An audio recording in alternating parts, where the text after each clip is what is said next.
Hello everyone, my name is Zach Bauer, and today I'll be discussing the effects of non-natural forced reintroduction of the gray wolf into the Rocky Mountains. This discussion will cover both the positive and negative impacts of reintroduction, along with a conclusion overviewing both sides. Gray wolves today are few in number, and located primarily in the Northwest. These states include Montana, Idaho, Wyoming, Oregon, and Washington. The largest population of 770 lives in Idaho. With legislatures set to be voted on, Coloradans would benefit fully from understanding the possible ramifications of introducing the gray wolf back into the Rocky Mountains. Historically, the gray wolf inhabited much of the lower 48 continental states. However, with expansion throughout the 20th century, it has dramatically reduced their natural habitats to just the few states mentioned above. In the state of Idaho, specifically, gray wolves were introduced from Canada in an effort to bolster herd numbers found in America. With this introduction, problems arose. Many hunters and farmers reported a massive increase in wild game and cattle deaths, and as a result, 10% of the wolves had to be culled just to offset the number of killed animals. So what about Colorado? One of the biggest concerns for Colorado is the possibility of gray wolves diminishing ungulate herd numbers, such as whitetail, mule deer, and elk. Colorado's hunting industry brings nearly $1 billion to our economy each year. By adding extra stress, widening the range of these herds, we can see a massive decline in revenue. With Colorado having the largest elk population in the world, hunting is a crucial part of our economy. Another consideration is our livestock ranchers.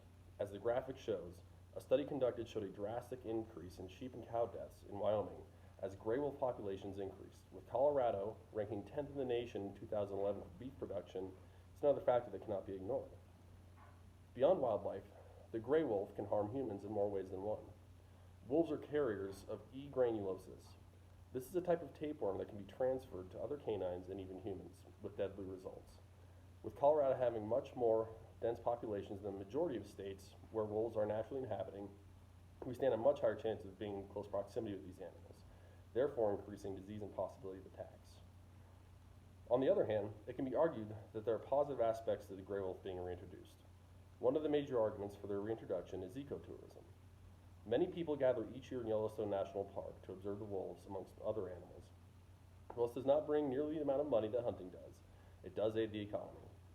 Gray wolves, while being apex predators, are also hunters of opportunity. This means that they generally prey upon the old, young, and the sick. This means that the herd which it's hunting will be all around healthier. Also, by providing additional stress to these animals, it forces them to widen their migration areas, allowing previously heavily trafficked and inhabited areas to recover. With these wolves preying upon these animals, it will also help bolster the scavenger population of animals, which include many birds and smaller predators.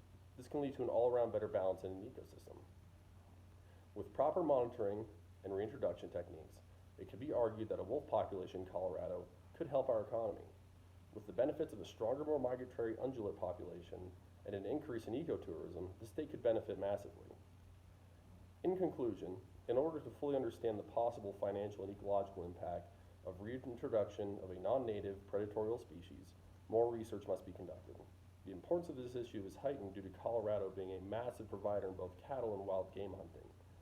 Both bring an incredible amount of money to not only the citizens but the state government. With the reintroduction of the gray wolf into Colorado, there could possibly be a boost in ecotourism, which has been seen in Yellowstone National Park to the amount of $35 million. However, the $919 million hunting industry may have a severe decrease due to the lower level of migratory ungulates. The forceful introduction of a species is just as detrimental as the extinction of a key species. It cannot be ignored the possible dangers of disease and attacks that many Coloradans may face. With wolves carrying a disease that we haven't had to deal with in this part of the country in nearly 100 years, and the ever-increasing outdoor-loving population Colorado has, some harm is bound to befall the population. Thank you.